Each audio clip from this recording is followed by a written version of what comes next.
একদিন আমার বাবা একটা মেহগনির চারা বাঁশের কঞ্চির সাথে লম্বা করে বেঁধে দিচ্ছিলেন সোজা করে। তখন আমি জিজ্ঞেস করলাম যে এই গাছটাকে এরকম নিয়ে টানাটানি করছো কেন, এটাকে ছেড়ে দাও না, ওর মতো ও বড় হোক।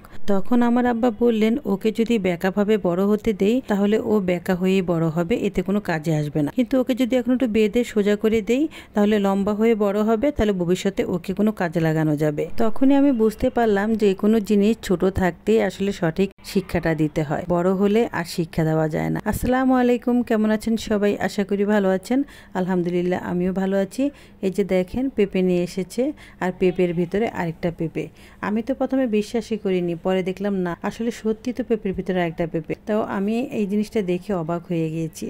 আসলে আমার দাদি একটা সময় বলতো যে আঘাট ঘাট হবে, কথা কথা হবে, আর গাছের বেগুন টোটা দিয়ে পারবে। টোটা কি জানেন? বড় লম্বা লাঠি দিয়ে যে আমরা ফল পাকড়া পারি না, ওটাকে টোটা বলে।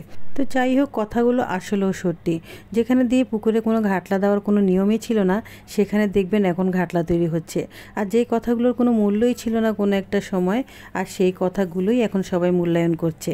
ছোটবেলা থেকে যা জেনেছি শিখেছি সেগুলো যদি এখন আমাদের বাচ্চাদের শেখাতে যাই, তা তারা একদম প্রমাণ সহকারে আমাদেরকে দেখিয়ে দেয় যে এটা ভুল ছিল, তোমাদের এই শিক্ষাটা ভুল ছিল। কি আশ্চর্য না? কেমন যেন অদ্ভুত মনে হচ্ছে না? তো গল্প করতে করতে পেঁপে কাটাও শেষ, সবাইকে দিয়ে দিলাম, নিজে একটু খেয়ে নিলাম, আর এখন চলে আসলাম রান্নাঘরে। আজকে একদমই সিম্পল রান্না করব। আজকে না, আমার বাসায় প্রতি সপ্তাহে এরকম 3-4 দিন সিম্পল রান্নাই হয়। ওই যে প্রথমে বললাম না, ছোটবেলা থেকে যেটা শিখাবেন সেটাই শিখবে। তাই আমি আমার সন্তানদেরকে সব সময় ছোটবেলা থেকেই সপ্তাহে কমপক্ষে 3-4 দিন নিরামিষ খাওয়ানোর চেষ্টা করি। একদমই মাছ ছাড়া, মাংস ছাড়া এরকম ভাবে একটা খাবার দেওয়ার চেষ্টা করি, শাকসবজি অথবা কোনো ডাল এরকম জাতীয় কিছু। এতে করে আমি 3 দিকে লাভবান হচ্ছি। একদিক হচ্ছে আমার বাচ্চাদের একটা ভালো অভ্যাস হচ্ছে, আর অন্যদিকে এসব সবজি খেয়ে ওরা অনেকটাই ওদের শরীর ভালো থাকছে। তাছাড়া আজকালকার বাচ্চাদেরকে তো সবজি খাওয়ানোই যায় না। আমি অনেক জায়গায় অনেক মায়েরই অভিযোগ শুনেছি যে সবজি খাওয়াতে পারে না। তো ছোটবেলা থেকেই আমি আমার ছেলে মেয়েদের সবজি খাওয়ানোর অভ্যাস করে ফেলেছি।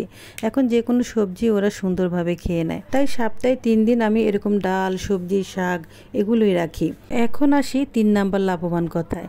সেটা হচ্ছে জানেন তো এখনকার সময় মাছ মাংসের দাম অনেক বেশি হয়। তাই সব সময় মাছ মাংস দিয়ে ভাত খাওয়ার অভ্যাস থাকলে পরে আর আমি কুলোতে পারবো না।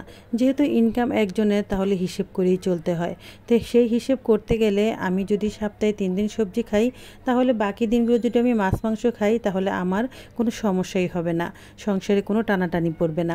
আপনাদের সাথে সংসার চালানোর টিপসগুলো শেয়ার করতে করতে রান্না বাড়াই কমপ্লিট করে ফেললাম। এখানে ডাল দিয়ে পেঁপে দিয়ে রান্না করেছি, আর লাউ শাক আলু দিয়ে ভাজি করেছি, আর একটু আলুর ভর্তা বানিয়ে নিয়েছি। আজকে আমার এই সিম্পল রান্নাটা কেমন হয়েছে অবশ্যই কমেন্ট করে বলবেন। ভালো থাকবেন সবাই, আজ এই পর্যন্তই। আল্লাহ হাফেজ।